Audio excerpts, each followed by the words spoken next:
വന്ധ്യതര ട്രീറ്റ്മെന്റിന് വരുന്ന ഭാര്യമാരിൽ നമ്മൾ കണ്ടിരുന്ന ഒരു പ്രധാന പ്രശ്നമാണ് വജൈനൽ ഡ്രൈനെസ്. അവിടെ സ്വകാര്യഭാഗം ഭയങ്കര ഡ്രൈ ആയിരിക്കുക. അപ്പം അവരുടെ ലൈംഗികബന്ധം ഭയങ്കര പെയിൻഫുൾ ആവും, വിഷമങ്ങൾ ഉണ്ടാക്കും, മക്കളാവുന്നതിന് വിഷമമാവും. അവർക്ക് ഇൻസ്റ്റന്റ് ആയിട്ട് നമ്മൾ സജസ്റ്റ് ചെയ്യുന്ന ഒരു കാര്യമാണ് വജീനൽ ലൂബ്രിക്കൻസ്. നമ്മുടെ ഫ്ലിപ്കാർട്ടിലും ആമസോണിലൊക്കെ ഒരുപാട് വജീനൽ ലൂബ്രിക്കൻസ് അവൈലബിൾ ആണ്. പക്ഷെ അതൊക്കെ ഒരു 600 റേഞ്ച്, 400 to 600 റേഞ്ച് വരുന്ന ലൂബ്രിക്കൻസുകളാണ്. KY ജെല്ലി അല്ലെങ്കിൽ ഡ്യൂലക്സിന്റെ മറ്റ് കമ്പനികളൊക്കെ യൂസ് ചെയ്യുന്നത്. അതിലൊക്കെ പക്ഷേ ഈ പ്രഗ്നൻസിക്ക് അത് വിഷമം ഉണ്ടാക്കാൻ സാധ്യതയുണ്ട്. കാരണം അത് അങ്ങനെ ടെസ്റ്റ് ചെയ്തിട്ടില്ല അവർ.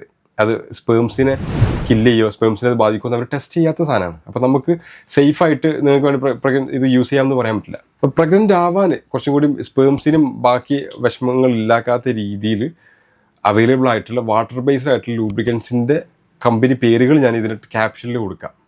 അതൊന്ന് വായിച്ചു വെക്കാം. കുറച്ച് കോസ്റ്റ്ലിയാണ് കേട്ടോ, കാരണം ഇന്ത്യൻ നിർമ്മിത സാധനങ്ങളല്ല, പുറത്തുള്ള സംഗതികളാണ്. അപ്പോൾ കുറച്ച് കോസ്റ്റ്ലിയാണ്. എന്ന് വെച്ചാൽ 2000+ രൂപീസിന് വരുന്നുണ്ട്.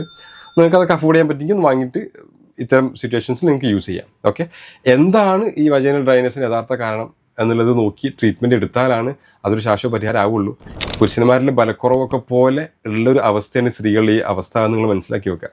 രണ്ടുപേരും ഒരു കൗൺസിലിംഗ് പ്ലസ് ഒരു ഫാമിലി തെറാപ്പി പോലെ ഒരു counselling session plus homeopathy medicines ഒക്കെ യൂസ് ചെയ്ത് തന്നെ ശാശ്വതമായിട്ട് പരിഹാരം ആക്കാൻ പറ്റും. Thank you so much.